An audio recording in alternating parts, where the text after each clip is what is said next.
تو आप सब जानते हैं कि जो हादसा अनंतनाग में हुआ है, ये एक जवान जो पुलिस में काम करता था जिसको शहीद किया गया वहाँ पे, तो इसके लिए जितना भी ताज़ियत, जितना भी कंडेम किया जाए वो कम है, क्योंकि ये बेचारा सहारा था इस घर का। आपने खुद देखा है क्या हालत है इस घर की। इनका फादर भी छोटी एज में इस दुनिया से चला गया। अब ये लड़का था जो घर को कमाता था, जो घर को चलाता था। इसकी माँ है बेचारी, इसकी बीवी बिल्कुल छोटी हैं। तो ऑनरेबल एमएलए साहब जो यहाँ के हैं, डॉक्टर शफी साहब, वो आए हुए पहले भी, और आज हमने इस जगह का दौरा किया और इस फैमिली से आज मैं मिली।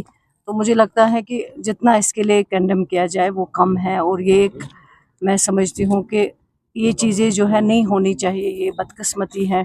जितना भी हमने आज तक खून खराबा देखा है, तो हम सोचते थे कि किसी हद तक ये बंद हो गया, लेकिन जब ये हादसे पेश आते हैं तो हम समझते हैं कि ये वैसे ही चल रहा है जैसे पहले चल रहा था। मैम, महबूबा मुफ्ती ने आज जो है कहा कि 5 अगस्त को एक ऐसा दिन मनाया जाए, हर जगह प्रोटेस्ट होने चाहिए, और जो दिल्ली में उन्होंने बयान दिया था उसके रिमार्क्स में आप माफ़ी मांगी लोगों से, क्या कुछ कहना? मैं कहूँगी कि जो 5 अगस्त के बारे में वो बात करती हैं वो भी उन्हीं की मेहरबानी है, क्योंकि आज अगर हम हर चीज़ से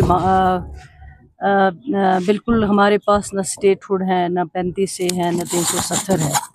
और जब स्टेटहुड के लिए हमारी पार्टी ने उनको इनविटेशन दिया था, तो लेकिन वो नहीं आई। बाद में वो दिल्ली चली गई, और जो उन्होंने वहाँ पे अल्फाज कहे हैं हमारे जम्मू कश्मीर के लोगों के लिए, जम्मू कश्मीर के नौजवानों के लिए, और उन्होंने ये चीज़ जस्टिफाई करी कि यहाँ का नौजवान है वो मिलिटेंट है। अगर पैलेट चलाया जाता है, उसको अंधा किया जाता है, वो भी जायज़ है। अगर उसकी टांग टूट जाती है वो भी जायज़ है।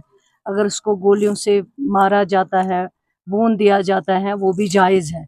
अगर उसको पब्लिक सेफ्टी के अंदर जेलों में, जैसे आज पिछले 10-12 दिन से बेगुनाह लोगों को हिरास किया जा रहा है, जेलों में डाल रहा है, नौजवानों को जिनका किसी चीज़ से कोई ताल्लुक़ नहीं है। तो उन्होंने ये सारी चीज़ें जो हैं जस्टिफाई करी हैं, और उन्होंने सारे जितने भी सिक्योरिटी फोर्सेस है या हमारी पुलिस है, उनको उन्होंने सर्टिफिकेट दे दी कि आप जो कुछ भी करोगे वो जायज़ है। दिल्ली में जो हुआ है वो जायज़ नहीं है, लेकिन कश्मीर में जो हो रहा है वो जायज़ है।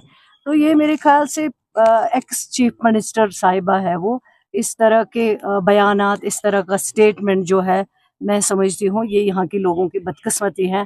इस तरह के स्टेटमेंट जो है उनको नहीं देनी चाहिए, जिससे यहाँ के लोगों को, यहाँ के नौजवानों को, यहाँ के बुज़ुर्गों को, यहाँ के बहनों को और पूरे कश्मीर के लोगों को जिससे तकलीफ़ हुआ है, हर्ट हुए हैं यहाँ के लोग, और जो जेलों में आज भी नौजवान है, और आज भी हर रोज़ आप देखते हैं जिनका कोई कसूर नहीं है उनको उठाया जाता है, उनको जेलों में डाला जाता है। तो जब इस तरह की एक्स चीफ मिनिस्टर इस तरह की स्टेटमेंट देगी, तो उससे ओवरऑल जो है हमारे नौजवानों को बहुत नुकसान पहुँचता है। और आप जस्टिफाई करते हो कि यहाँ का नौजवान जो है वो मिलिटेंट है, वो प्रोटेस्ट नहीं कर सकता है। शुक्रिया।